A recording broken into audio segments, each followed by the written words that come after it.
Hey guys, Victor here, coming at you with another deck profile, and for today's video we're going to be doing an updated Tearlament deck. And when it comes to this deck, this is pretty much going to be the version that if I decide to ever go to like a big tournament within these next coming months, this is probably the build that I would be most likely to take. So with that in mind, let's just jump straight into it. As always, we're going to be starting off with the monster lineup first, and we're of course going to be starting with the tier portion of the deck, which we are going to be pretty much maxing out on all the tier monsters, being 3 Tearlaments Reinoheart, 3 Tearlaments Kashtira, and then one of each of the fusion summoners being the 1 merlli, the 1 Havnis, and the 1 Scheiren. So this is basically going to be like the standard across all builds when it comes to Tearlament, no matter what you look up.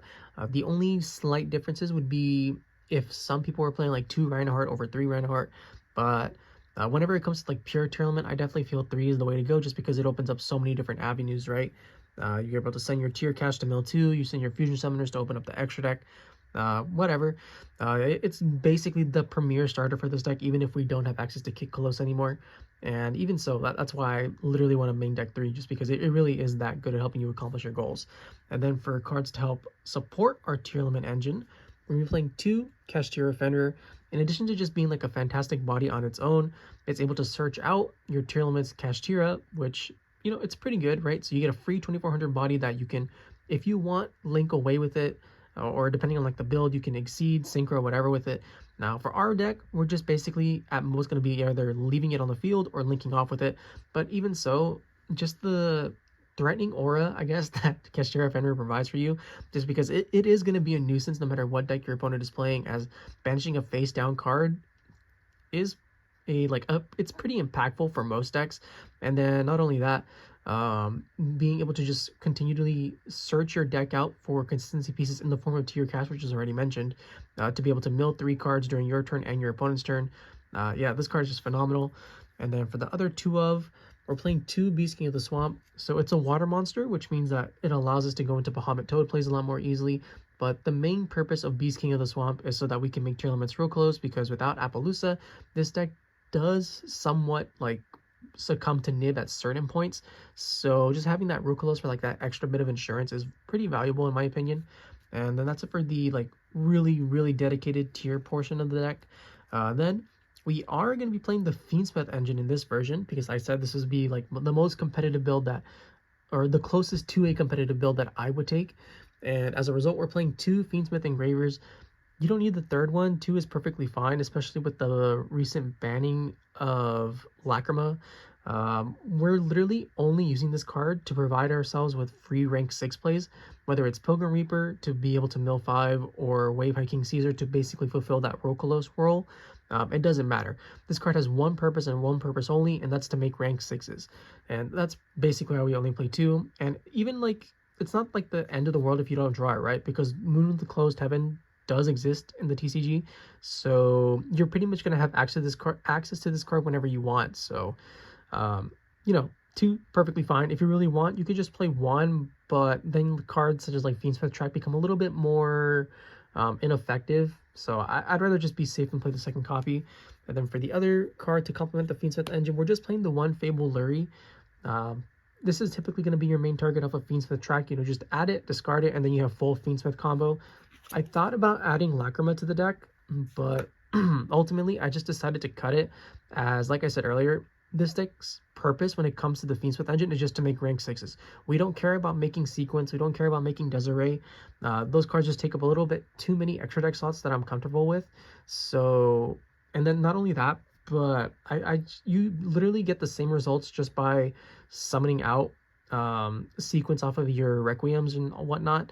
So Lacrima is just honestly extremely lackluster in this specific build, but if we wanted to go all in on the Fiendsmith engine, then I would 100% be playing it. But just for this specific version, these 3 cards are more than enough.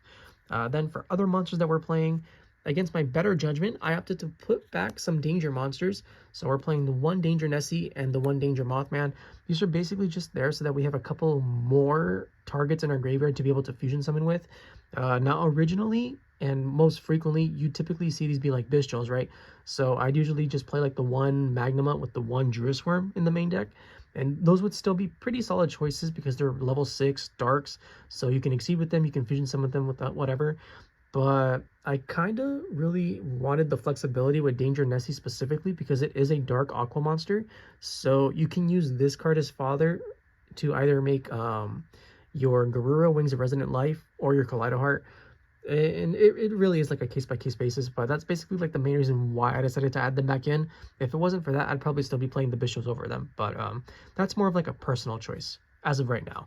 And then for the other cards, we're playing one Mudora the Sword Oracle, no Keldo, it's in the side just because if you go second with this deck, you don't really want to brick on your shufflers too hard. You'd rather just side them in when you're guaranteed to go first.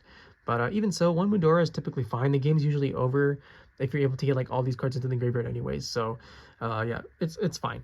And then for the final monster in the deck, we're gonna be playing 3 Ash Blossom and Joyous Spring.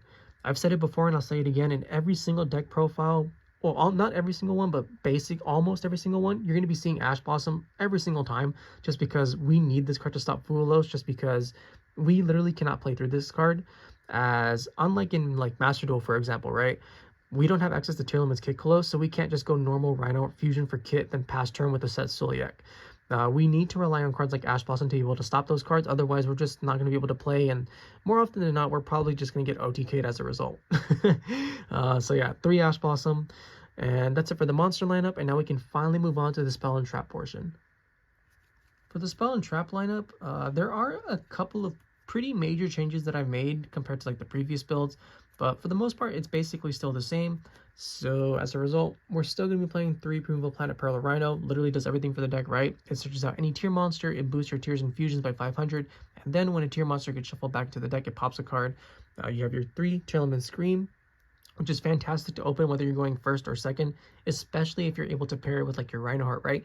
As when you normal or special, and you control a face-up tier monster, and that applies to your opponent as well. So if they normal or special while you have a face-up tier monster, you get to mill 3 cards, and then you lower their attack by 500. So this card, pretty good, you know, it's just like another major consistency piece, which does take a little bit of setup, but it's a Tearlament deck, so ideally you have a tier monster to go with it. And then something that you haven't seen for a while that I opted to play once again is 3 Super Polymerization.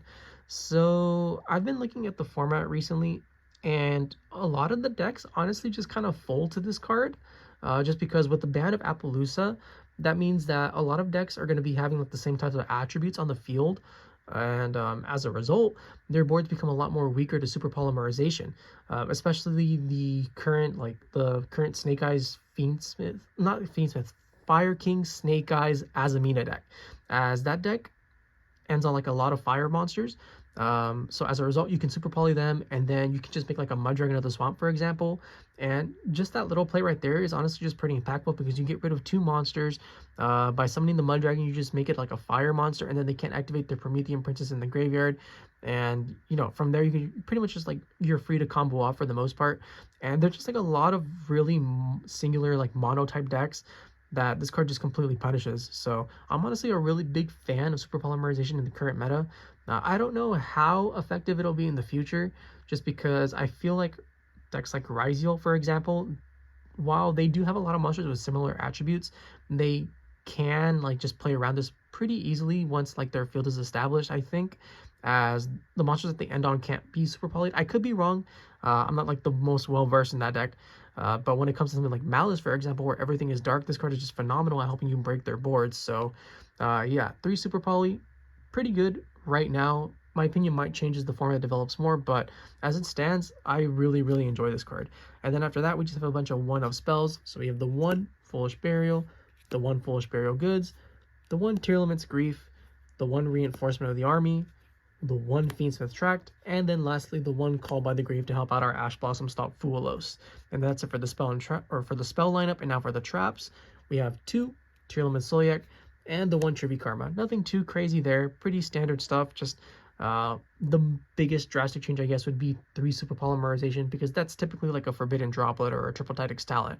But yeah, I just really wanted to try it out because I feel like it's pretty solid in the current format. And with that, that's the spell and trap lineup, and it's a 40-card main deck like always. So now we can finally move on to the extra deck. Now that we're finally on the extra deck portion of the video, we can start with the Exceed monsters first. And I guess the best ones to talk about would be the Fiendsmith engine to main targets, being Pilgrim Reaper and Wave Hiking Caesar. So they both have their uses, and they're very much dependent on what your hand currently looks like. So I guess by that is, if your hand is just utterly insane and you can pretty much just mill your entire deck right then and there, your main target's going to be wave hiking Caesar to ensure that you don't have to like lose to Rukolos right away, because there are some times where you just don't have access to Rukolos. You know, it's just the nature of the deck. Maybe you haven't milled like your Beastking of the Swamps, or you just can't hit a tier name to save your life. Like, it does happen. So as a result, if you want protection from Nib, you make that. And then if your hand's like a little bit more on the weak side, you can make Pilgrim Reaper to help you mill 5. And it also mills 5 from your opponent's deck. So it's basically Kelbeck and Agito, but in Exceed form. And it does have like a couple of other bonuses as well.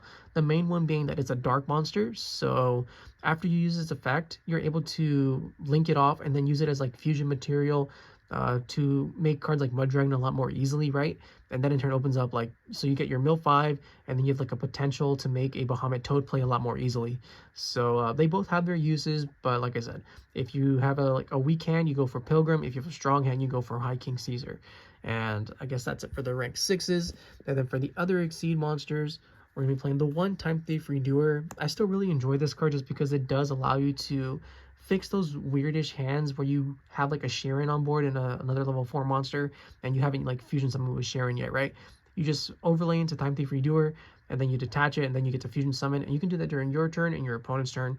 But during your opponent's turn, this card also has the added bonus of being to basically take a card from your opponent, and then its effect changes depending on what you take or what it currently has as a material.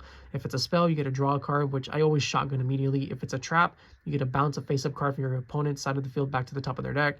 And then if it's a monster, which it's always going to have like a monster the first time you make it, obviously, you get to banish it until the end of the turn. So I really enjoyed the utility and just the potential that this card offers you. And then for the final Exceed monsters, you play the 1 Bahamut Shark, which is solely used to go into Toadally Awesome, which is an Omni Negate, which is something that this deck does sorely need.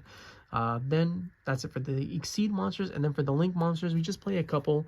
We play the 1 IP Masquerena, the 1 SP Little Knight, the 1 Fiendsmith Requiem to get our engravers out of the deck, and then Moon of the Closed Heaven, which just takes any 2 monsters to give you access to full Fiendsmith engine.